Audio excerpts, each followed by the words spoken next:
आप देख रहे हैं आमने सामने नूरुल आरफीन के साथ। अस्सलाम वालेकुम नाजरीन, मैं हूं नूरुल आरफीन सिद्दीकी और आप देख रहे हैं प्रोग्राम आमने सामने। आज समझ में आया जमहूरियत को बेहतरीन इंतकाम क्यों कहते हैं, ताकि ये इंतकाम पाकिस्तान में लोगों से हर 5 साल बाद लिया जाए, यहाँ तक कि उनका वो आलम हो जाए जो आज इस वक्त कसूर पंजाब में लोगों का हुआ है। पंजाब में ये बेहतरीन इंतकाम गुज़िश्ता 10 बरसों से लिया जा रहा है। कब तक लिया जाता रहेगा इसका फ़ैसला तो आने वाला वक्त करेगा, ये अल्लाह ताला को पता है, गैब का इल्म अल्लाह के पास है। लेकिन यहाँ सबसे बड़ा मजाक इस सदी का ये है, तरफा तमाशा ये है कि ये इंतकाम लेने वाला जो शख्स है वो अपने आप को वज़ीर आला नहीं खादिम आला कहलाता है। ये खादिम आला इतना टैलेंटेड है कि ये गुज़िश्ता 10 बरसों से 1 दर्जन से ज़ायद वजारतें अपने कंधे पर तने तनहा किसी टार्जन की तरह लेके चल रहा है। चाहे एक वजारत का काम भी ढंग से ना हो, मीडिया मैनेजमेंट टैक्टिक इस बंदे को बखूबी आती है। किराए के चंद एंकर्स, किराए के चंद सहाफ़ी, वो चाहें तो मेरे खिलाफ कोर्ट में चले जाएं, मेरे पास है ही क्या जो मैं उनका कर लूँगा।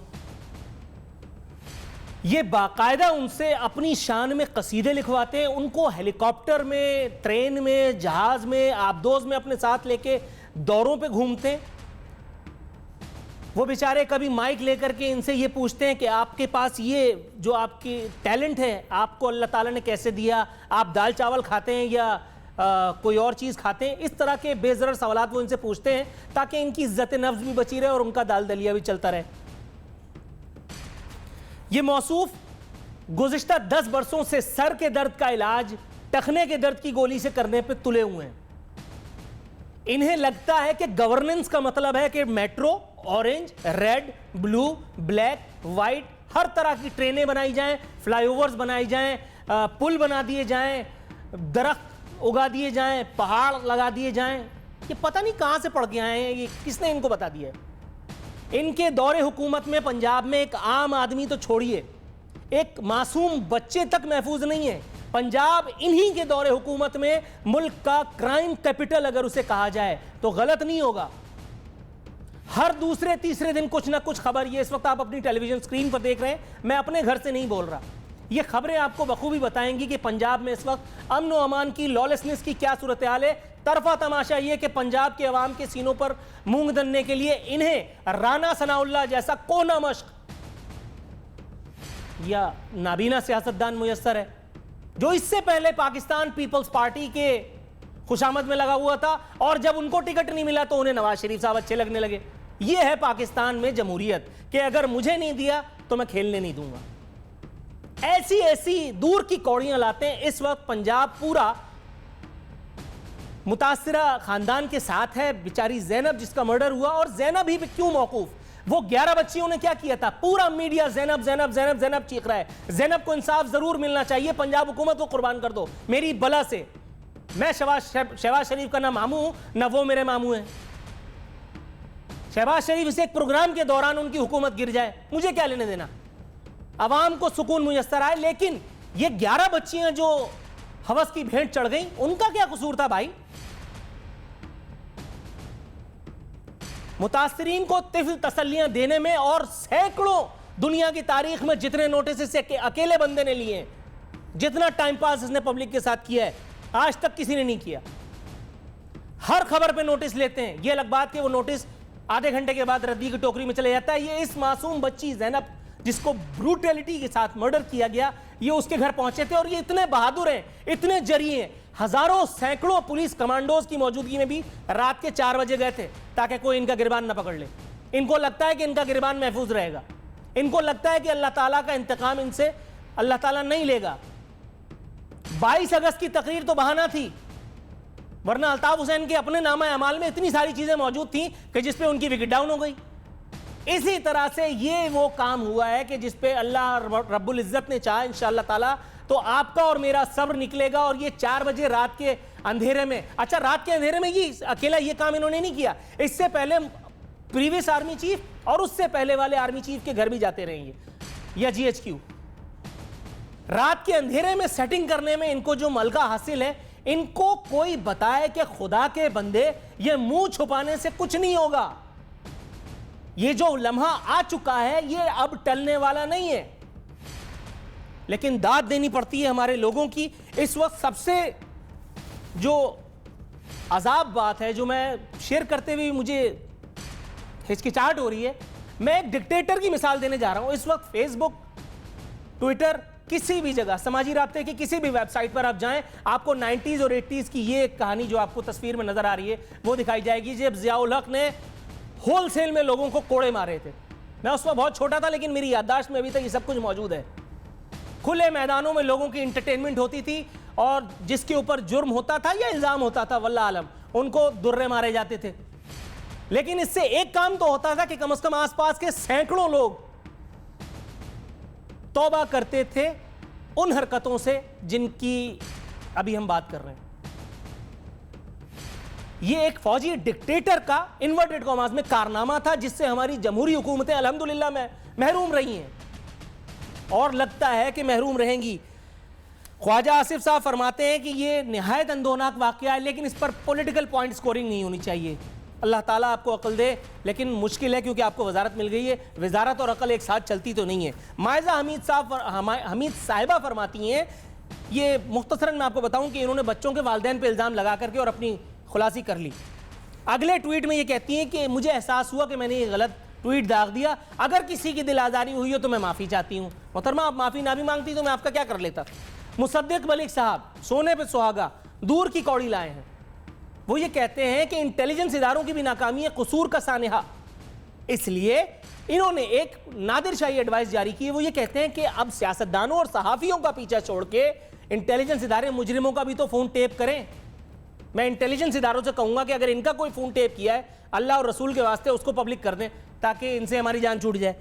आखिर में ब्रेक पर जाने का वक्त हो चुका है। मुख्तसरन ये बताऊँ, शहबाज शरीफ साहब ने बहुत ज़बरदस्त काम किया है, अल्लाह ताला उनसे पूछेगा। बच्चों से ज़्यादती के वाक़यात का सद्देबाब वज़ीर आला हाउस में खुसूसी डेस्क कायम करके इन्होंने दे दिया है। नाज़रीन, यहाँ वक्त हुआ है एक मुख्तसर सी कमर्शियल ब्रेक पर जाने का। ब्रेक लेंगे तो अपने मौजू पर अपने मेहमानों का तारुफ आपसे कराऊंगा।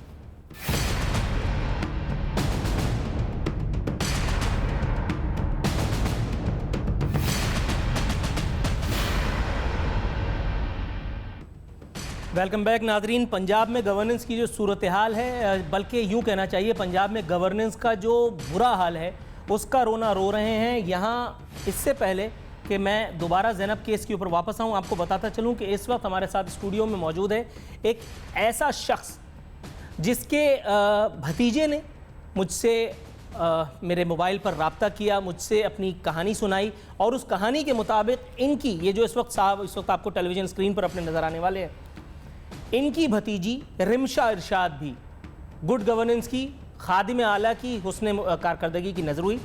15 साल इस बच्ची की उम्र थी। रिमशा इरशाद इसका नाम है। चक्री रोड, धमियाल, रावलपिंडी के ये रहने वाले हैं, और ये हल्का है नन अदर दैन साबिक वज़ीर शनाख्ती कार्ड, अपने आप को वज़ीर दाखिला कहते थे लेकिन वज़ीर शनाख्ती कार्ड थे, चौधरी निसार साहब।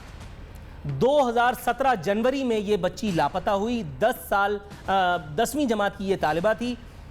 मुतवातिर पुलिस के पास कंप्लेंट्स करवाने के बाद FIR तो ज़रूर काट दी गई, लेकिन इस ख़ानदान का इस 1 साल में 1.5 साल में जो हाल हुआ है वो इसके भाई ने मुझे बताया। मुख्तसरन इस भाई का मैं तारुफ आपसे कराता चलूँ। जी बशारत साहब। जी सर। ये ज़रा मुख्तसरन बताइएगा सर जी कि आप चौधरी निसार साहब से भी मिले, चौधरी निसार साहब के गुमाश्तों से या तो और हनीफ अब्बासी साहब से, क्या हुआ?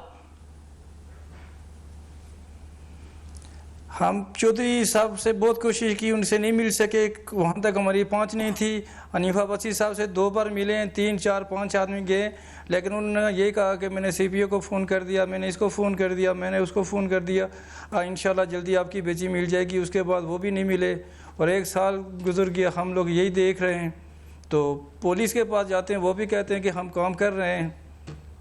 ये मुझे बताइए इस दौरान में वजीर आला ने, जो अपने आप को खादिम आला कहलवाते हैं, उन्होंने आपसे राब्ता किया? नहीं सर, किसी ने कोई राब्ता नहीं किया। हम लोगों ने बहुत कोशिश की मिलने की, लेकिन वहाँ तक हमारी रसाई नहीं थी, हम नहीं पहुँच सके। अब देखिए आज के शो के बाद कैसे वो आप तक खुद पहुँचेंगे। अब वो आपकी खुशबू सूंघते हुए आ जाएंगे, वरना मैं उन तक जाऊँगा। अच्छा ये मुझे बताइए, ये 1 साल के दौरान मां सिवाय एफआईआर काटने के पुलिस ने कहीं कोई तंग तो यकीनन किया होगा, ये तो पूछने की बात ही नहीं है, फिर भी अगर आप बताएं। वो तो सबसे ज़्यादा हमें तंग किया कि आप ये चीज़ ले आओ, ये चीज़ करवा लो और अपने नंबर दे दो, ये दे दो। तकरीबन 3 माह तो उन्होंने हम पे ही लगाए। तो जब हमने स्कूल की बात की तो वो कभी कहते हमने ये कर दिया, कभी कहते ये कर दिया, तो नतीजा हमें कुछ भी नहीं मिला। इसी परेशानी के केस हुआ बस।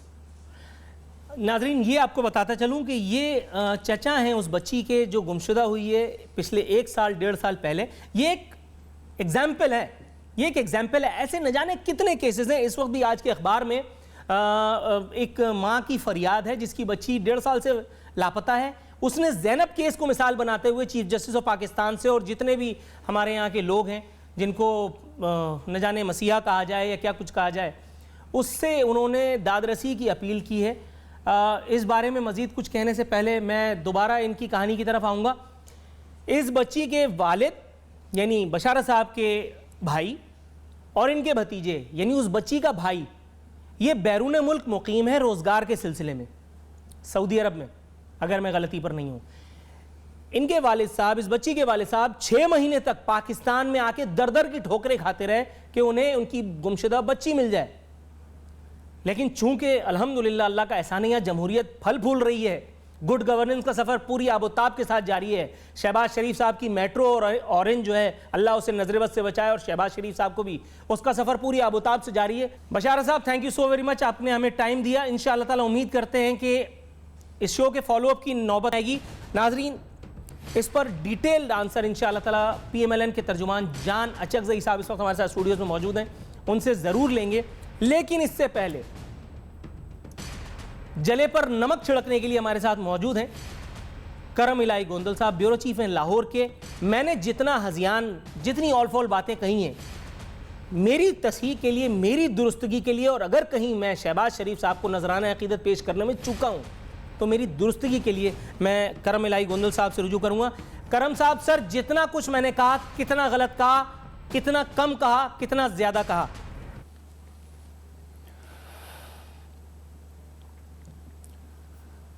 नूरुल आरफीन साहब, मसला असल में ये है कि जुल्म की हुकूमत है और झूठ और मलमाकारी का जो है वो दौर है।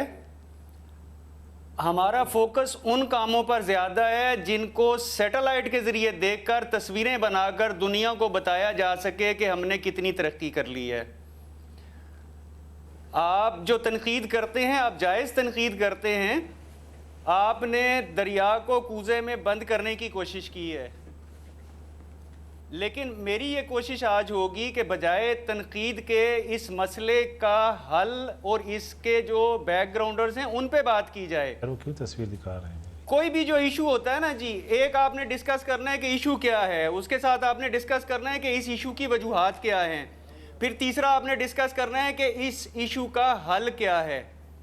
इशू सबके इल्म में है कि एक ज़ैनब नहीं, उसके साथ कई बच्चियां हैं। मेरी आपकी बेटियां जो है वो महफूज नहीं है इस समाज में, इस मुआशरे में। ये बुनियादी इशू है। ज़ैनब नहीं है, उसके साथ बेशुमार और बच्चियां भी हैं। ये है इशू। इस इशू की वजूहात क्या हैं? वजूहात इस इशू की ये हैं कि आपका पुलिस सिस्टम इतना करप्ट और गला सड़ा है कि वहाँ पे किसी की दादरसी हो नहीं सकती। हमारे लिए बड़ा आसान है। मैं कल से ये सुन रहा हूं कि जुडिशियल सिस्टम को अटैक किया जा रहा है। वो जो एक कंटिन्यूटी है कि पहले भी जो है वो जजों को निशाना बनाया किसी और वजह से, अब फिर जुडिशियल सिस्टम पे आ रहा है कि जुडिशियल सिस्टम लोगों को छोड़ देता है। मेरे भाई, जुडिशियल सिस्टम से पहले इंटेरोगेशन होती है पुलिस की, फिर प्रोसिक्यूशन होती है। आपने पहले इंटेरोगेशन और प्रोसिक्यूशन को ठीक करना है। जज तो वो बड़ा मशहूर मुकालमा है ना जी कि जज को पहले दिन से पता होता है, वो तो आखिरी दिन तक जो है वो सबूत के इंतजार में बैठा रहता है। तो सबूत तो आपने पेश कर रहे हैं, आपके सिस्टम ने पेश कर रहे हैं। इस सारे मसले का हल क्या है? हल सिर्फ बड़ा बुनियादी सा है। वजीर आला साहब, खातमे आला साहब से मेरी दस्त बस्ता गुजारिश है कि वो DPO लगाना छोड़ दें, वो पैनल अपने पास बुला के इंटरव्यू करना छोड़ दें कि DPO मैं लगाऊंगा। वो IG का काम है, उसको करने दें। और IG जो है वो DPO लगाएगा, DPO अपने SHO लगाएगा और SHO को ये एतमाद दिया जाएगा कि तुम्हें ना किसी ब्यूरोक्रेट का, ना किसी हाई पुलिस ऑफिशियल का, ना किसी पॉलिटिशियन, MPA, MNA, मिनिस्टर का फ़ोन आएगा, ना तुम्हें किसी बड़े सहाफी या किसी एंकर का फोन आएगा कि फलां को छोड़ दो, फलां मेरा बंदा है। अच्छा सर, तुम अपना तफसीली काम मेरिट पे गुफ्तगू करो। इंशाअल्लाह ताला प्रोग्राम के बाकी हिस्से में भी आपसे होती रहेगी। जान अचकज़ई साहब के पास जाऊंगा। जान साहब, प्रोग्राम में आपको खुशामदीद कहता हूं। सर, अनफॉर्चुनेटली प्रोग्राम का टॉपिक ऐसा है कि यहाँ तनकीद के डोगरे बरसाने के अलावा और कोई ऑप्शन नहीं है, तो प्लीज़ माइंड मत कीजिएगा। लेकिन ज़रा मुझे ये बता दीजिए सर, खादिम आला की इस नादिर शाही परफॉर्मेंस के बाद पंजाब की धरती ने कोई दूसरा भी तो पैदा किया होगा जिसके गले में ये तौक डाला जा सके जिसे वजारत आ जाता है। देखिए, आपकी यानी मीडिया की मुनाफकत देखिए कि ये वाक़यात सिर्फ पंजाब में आप हाईलाइट कर रहे हैं, बाकी सूबों में जो हो रहे हैं नहीं हाईलाइट कर रहे हैं। ये हमारा एक बड़ा मसला है। आज हम ये डिबेट कर रहे हैं, 12 बच्चे एवरेज हर रोज़ जो हैं वो इसी तरह रैप हुए हैं, मर्डर हुए हैं, जिनमें बच्चियां हैं। 2 दिन पहले मैं आपको बताता हूं कि स्कॉटलैंड में हिना शबनामा के नाम से एक बच्ची रैप हुई, मर्डर उसका हुआ। इसी तरह कोहाट में हिना शाहनवाज के नाम से एक बच्ची रैप हुई और उसका मर्डर हुआ। तो आज के दिन 12 बच्चे जिनमें बच्चियां भी शामिल हैं हर रोज़ पाकिस्तान में होते हैं। फिडोफिलिया पाकिस्तान में स्कूलों में मदारस में कोई भी इस पर डिबेट करने के लिए तैयार नहीं है। हम चूंकि पंजाब में तख्त लाहौर में इंटरेस्टेड हैं, चूंकि रेटिंग में इंटरेस्टेड हैं, हमें जो है सिर्फ एक केस हमारे सामने है और उसी पे हम फोकस कर रहे हैं। और बाकी सर, इंतहाई अदब और एहतराम के साथ आपकी गुफ्तगू में मुखिल होने की मैं जिसारत करूंगा। आवाज में गूंज आ रही है। शहबाज शरीफ साहब ने मेरा जाती तौर पर कुछ नहीं बिगाड़ा, मैं इसके लिए हल्फ उठा सकता हूं अगर आप कहें। दूसरी बात यह कि ये पहला वाकया नहीं है। आप जो वाकयात बता रहे हैं यकीनन उसमें उसकी सदाकत में कोई दो राय नहीं समझता मैं, लेकिन जनाब मन, ये कसूर वीडियो स्कैंडल भी तो पंजाब में ही हुआ था। वहां पे कसूर वीडियो स्कैंडल के जो कसूर बिल्कुल पंजाब में थे वो भी तो नून लीग के एमपीए तक पहुंचे थे। मैं ये कह रहा हूं प्रॉब्लम सिर्फ कसूर में नहीं है, प्रॉब्लम इससे बहुत बड़ा है। आपका फोकस अगर कसूर पे है तो इस प्रॉब्लम का हल नहीं आने वाला। पूरे पाकिस्तान में जब हम बात कर रहे हैं स्टैटिस्टिक्स आपके सामने आ नहीं रहे, कोई रिपोर्ट नहीं कर रहा है। आपकी बात दुरुस्त, बलूचिस्तान में होता है। आपकी बात दुरुस्त है सर, आपकी बात दुरुस्त है, लेकिन बनाना है जिस तरह हमारे सियासी मुखालफीन चाहते हैं। सर, आपकी बात दुरुस्त है, लेकिन अगर इस वक्त बात करने के लिए ही सही, आपका व्यू पॉइंट जानने के लिए सही, गवर्नमेंट की परफॉर्मेंस को इवैल्यूएट करने के लिए सही, अगर हम केस स्टडी बना रहे हैं पंजाब को, तो आपको एतराज क्यों है? सर, हम बलूचिस्तान पे भी इंशाल्लाह प्रोग्राम कर लेंगे, सिंध पे भी कर लेंगे। इस वक्त जैनब केस और वो 11 बच्चियां जिनके नामों से भी कोई वाकिफ नहीं है, अगर हम उस पर बात कर रहे हैं तो आपको एतराज क्यों है? आप कतरा क्यों रहे? राना सनाउल्लाह को रिमूवल क्यों नहीं दिया गया? एतराज है, मुझे इसलिए एतराज है कि जहां ड्यूटी आप लगा रहे हैं राना सनाउल्लाह और शहबाज शरीफ की, वो आप मीडिया की भी जिम्मेदारी है कि चाइल्ड प्रोटेक्शन और अवेयरनेस के लिए, राइट्स के लिए उन्होंने क्या प्रोग्राम किए, क्या कैंपेनिंग किए। आज पूरे साल 360 दिन एक धरने पे आपका फोकस रहा, शादी और इश्क पे फोकस रहता है। इसी तरह हम सोसाइटी की मैं बात करता हूं, हमारे सोसाइटी ने खुद इसके लिए क्या किया, जो हमारे सर मैं आपकी तरफ आता हूं। मैं पहले फैयाजुल हसन चौहान साहब की तरफ चला जाऊं। फैयाज साहब, आपको मेरी ऑडियो क्लियर आ रही है? इसी तरह जहां पे जान साहब, सर आपसे निहायत एहतराम के साथ आ रही है जी आवाज। अच्छा जान साहब, सर ये मुझे बताइएगा, फैयाजुल हसन चौहान साहब, आप भी जान अचकज़ई साहब की इस आरा से मुत्तफिक हैं कि मुझे जाती तौर पे कोई बोझ, कोई अनाद है शहबाज शरीफ से, या करम इलाही गोंदल साहब का वो कुछ ले गए हैं, या फैयाजुल हसन चौहान और पीटीआई का उन्होंने जाती तौर पे कुछ बिगाड़ा है? इस वक्त अगर हम बात कर रहे हैं तो बजाय इसको तामीरी तौर पर लेने के, इसको क्यों नेगेटिव लिया जा रहा है? क्यों बार बार हमारी तवज्जो किसी और तरफ की जा रही है? आपकी बात नहीं की इंडिविजुअल की, मैंने जान साहब, मैं आपकी बात समझ चुका हूं, मैं आपकी बात समझ चुका हूं। काइंडली अलाउ फैयाज साहब टू रिस्पॉन्ड। जी सर।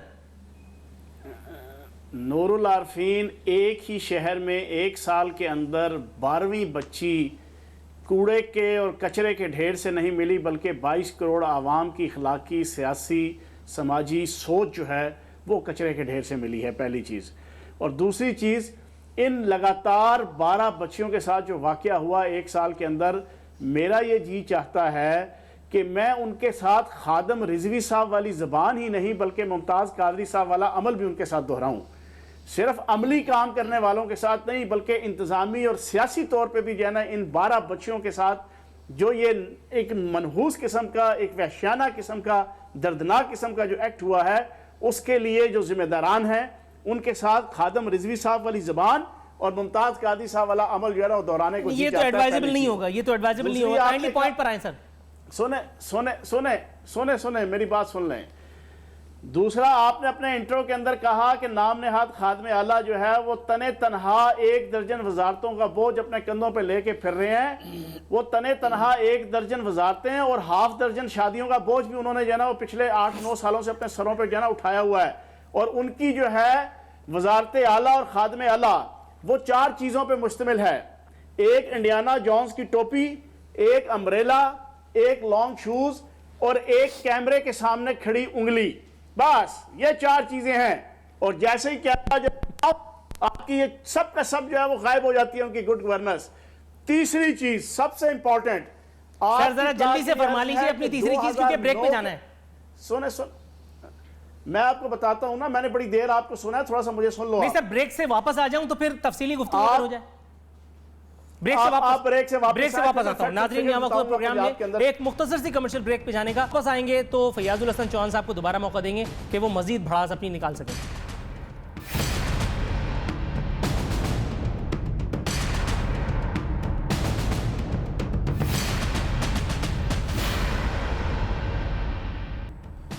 वेलकम बैक नाज़रीन। फयाजुल हसन चौहान साहब से इंतहाई माजरत के साथ कि मैंने उनसे वादा किया था कि मैं उनकी तरफ आऊँगा और उन्हें अपनी भड़ास निकालने का मौका दूंगा, लेकिन यहाँ कान में प्रोड्यूसर साहब की आवाज़ किसी सूर की तरह से बज रही है और उन्होंने मुझे पहले से आगाह कर दिया है कि ड्यूरेशन नहायत कम है। इसलिए मैं करम साहब की तरफ जाऊँगा। करम साहब, सर ये मुझे बताइएगा, मुनाफ़क़त का जिक्र किया जान चगज़ई साहब ने, मीडिया की मुनाफ़क़त का, जो रेटिंग के उसूल के लिए इस एक मामले को इन्वर्टेड कॉमास में बिलावजह उछाल रहे हैं। सर आपके ख्याल में इस वक्त जो तनकीद के डोंगरे बरसाए जा रहे हैं उसमें कल जिनके साथ चार्टर ऑफ डेमोक्रेसी साइन किया था पीपल्स पार्टी, वो भी तो इस नेक काम में बराबर के शरीक हैं, जबकि ये वही पीपल्स पार्टी है जिसने सिर्फ ट्रेड, यूरोपियन यूनियन के साथ अगर ट्रेड का अमल मुअत्तल ना हो जाए इसके लिए कराची में एक चाइल्ड किलर शफकत हुसैन की फांसी को 5 साल तक ये मोमबत्ती माफिया के साथ मिलकर के रोके रखा। क्या कहेंगे सर?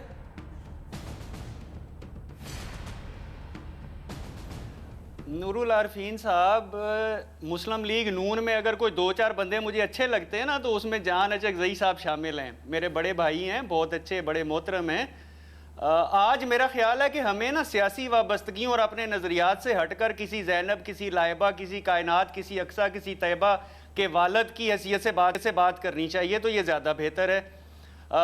मीडिया की मुनाफ़क़त ओवरऑल जो जिक्र किया जान चगज़ई साहब ने, मेरे भाई मैं ये अर्ज़ करता चलूँ कि कसूर के 2 थानों की हदूद में 1 साल में 8 बच्चियों के साथ जो है वो इस तरह का जुल्म हुआ है और उसमें से 6 बच्चियों का जो वो DNA रिपोर्ट है वो एक ही मुल्ज़म की निशानदेही कर रहा है। क्या पाकिस्तान के किसी और ज़िले में एक ही शहर में 2 थानों की हदूद में इतने ज़्यादा वाक़यात हुए हैं जो हमें जो है वो मीडिया को मुनाफ़क़त का जो इन्होंने तमगा दिया है।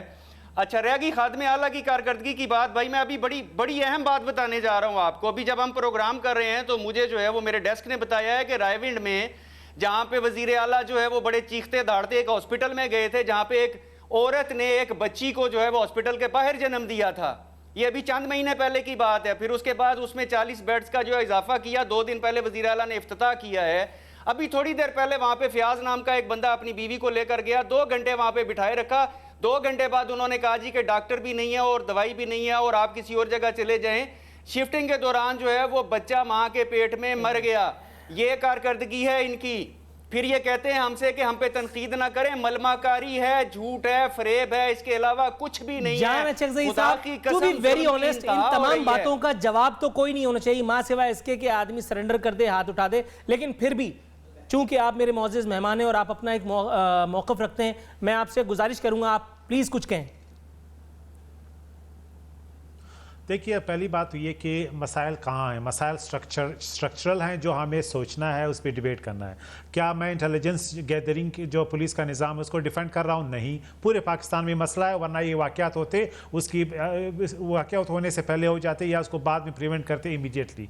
दूसरी बात ये कि इन्वेस्टिगेशन का निज़ाम पुलिस का बिल्कुल पुअर है। पूरे पाकिस्तान में ये हमारे लिए चैलेंज है, हर जगह है, क्योंकि हर जगह ये वाक़यात हो रहे हैं और इसी तरह कातिल जो है वो इस्केप करते हैं। दूसरी बात ये कि जब उनको सज़ाएँ मिलती है, 10-10 साल तक क्रिमिनल कन्विक्टेड क्रिमिनल जो हैं वो माफ़, उनकी सज़ाएँ कम हो जाती है, फांसी नहीं लगती, या जो फांसी दी जाती है उस पर अमल नहीं होता, तो 10-10 साल इनके केस चलने के बावजूद भी उनकी कन्विक्शन नहीं होती, लिहाजा डर और खौफ ख़त्म हो जाता है। ये स्ट्रक्चरल इश्यूज़ हैं, इसको आप ब्लेम करें किसी भी सियासी हुकूमत पे आप ब्लेम कर सकते हैं। मजमूई तौर पे इसके लिए सिर्फ ये कहना कि इसकी जिम्मेदारी एक शख्स पे है, एक शख्स पे आप उसको सियासी पॉइंट स्कोरिंग के लिए इस्तेमाल कर सकते हैं, बिल्कुल कीजिए, शौक से कीजिए। दूसरी बात ये कि मीडिया का किरदार क्या है, मीडिया क्यों लाजमी है? मीडिया ने इस हवाले से लोगों में शऊर की आगाही करनी है, पब्लिक ओपिनियन का प्रेशर डालना है, ताकि जो स्टेक होल्डर है जिसमें सबसे ज्यादा पुलिस है, लोकल एडमिनिस्ट्रेशन है, उन पे प्रेशर रहे कलामी और की ये जो गुंजाइश केसेस निकालते होते हैं हैं। उनकी सर निहायत एहतराम दस्तबस्ता गुजारिश करूंगा, फैयाजुल हसन चौहान साहब को मौका देना चाहता हूं सर आपकी इजाजत से।